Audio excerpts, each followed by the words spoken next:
आज हम गति के समीकरणों का अध्ययन करते हैं। गति का जो पहला समीकरण है वो हमारा v इक्वल टू है u प्लस ए टी। दूसरा समीकरण है हमारा s equal to u t plus half of a t square. और जो तीसरा समीकरण है वो हमारा है v square equal to u square plus 2as। यहां पर जो v है वो अंतिम वेग है, u हमारा प्रारंभिक वेग है, a त्वरण है, t हमारा समय है और s चली गई दूरी है।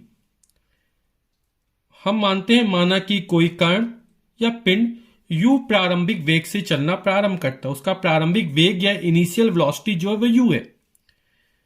अब स्मॉल t समय पश्चात उसका अंतिम वेग यानी फाइनल वेलोसिटी v हो जाती है, अंतिम वेग। इस गति के दौरान जो उत्पन्न त्वरण है वो स्मॉल a है और पिंड के द्वारा या कण के द्वारा चली गई दूरी s है हमारी। तो ये हमारे टर्म्स हैं जो यूज होंगे, सिंबल्स हैं, है ना। त्वरण की परिभाषा से हम जानते हैं कि वेग परिवर्तन की समय दर को त्वरण कहते हैं। त्वरण को ऐसे लिखते हैं a इक्वल टू वेग परिवर्तन। त्वरण बराबर क्या होता है? वेग परिवर्तन की समय दर को त्वरण कहते हैं, यानी वेग परिवर्तन बटे समयांतर या समय।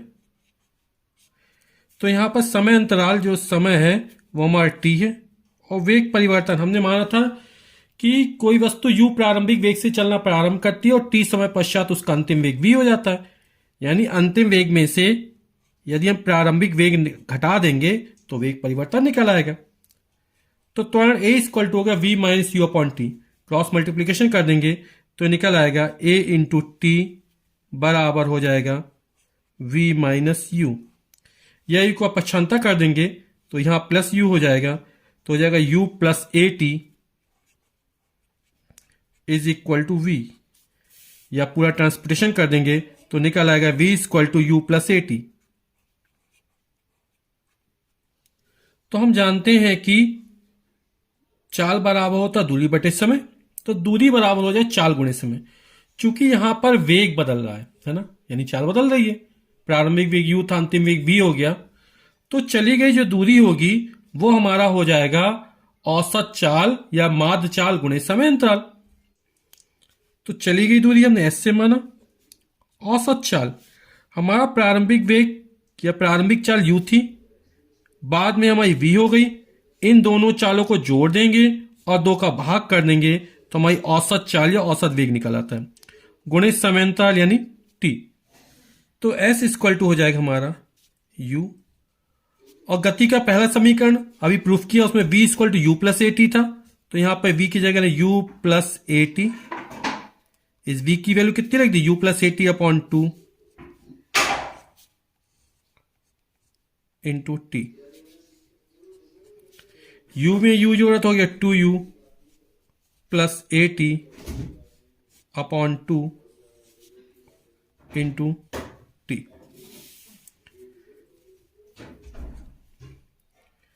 अब दो का अलग अलग भाग कर देंगे तो 2u में 2 का डिवीजन है तो हो जाएगा u प्लस इसको ले सकते हैं 1/2 ए टी, इसमें भी 2 का भाग जाएगा, इंटू टी। अब इस टी का अंदर मल्टीप्लाई कर देंगे, गुणा कर देंगे, इस टी का अंदर गुणा कर देंगे तो हो जाएगा यू टी प्लस 1/2 ए, और टी में टी का मल्टीप्लाई होगा तो टी की पावर 2 या टी स्क्वायर। तो ये हमारे गति के दूसरे समीकरण का निगमन हो गया, जो है s equal to u t plus half of a t square. गति का जो प्रथम समीकरण था वो था v equal to u plus A t. इस समीकरण के दोनों पक्षों का वर्ग कर देते हैं, यानी v का वर्ग हो जाएगा हमारा और यहां पर u प्लस ए टी इस पूरे का वर्ग हो जाएगा। तो v का वर्ग यानी v स्क्वायर इक्वल टू, इसको a प्लस बी के होल स्क्वायर से तोड़ देंगे तो a प्लस बी का होल स्क्वायर बराबर A square plus 2ab plus B square, यानी u का square u square plus 2 a की जगह u और b की जगह ए टी है तो ए टी हो जाएगा, प्लस ए टी का होल ऑफ स्क्वायर यानी ए स्क्वायर टी स्क्वायर। तो A square plus 2ab plus B square से इसको ब्रेक कर दिया। अब हमारा ये यू स्क्वायर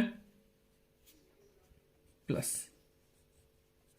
यहां पर हम 2a कॉमन निकाल लेते हैं, तो 2a कॉमन निकाल लिया तो यहां 2 निकल गया, a निकल, यहां से बचेगा ut प्लस यहां पर हम 2 का गुणा और 2 का भाग कर सकते हैं, यानी इस यहां पर 2 नहीं है तो क्या 2 का भाग हो जाएगा, तो ये हो जाएगा 1/2, a निकल गया तो एक a बचेगा और प्लस टी स्क्वायर हो जाएगा। अब यहां पर यू स्क्वायर प्लस 2a, अभी हम प्रूफ किया है गति का जो दूसरा समीकरण है वो होता है ut plus half of a t square s equal to, तो यहां पर इस पूरे के स्थान पर हमारा s आ जाएगा, तो ये हमारा प्रूफ हो गया v square equal to u square plus 2as।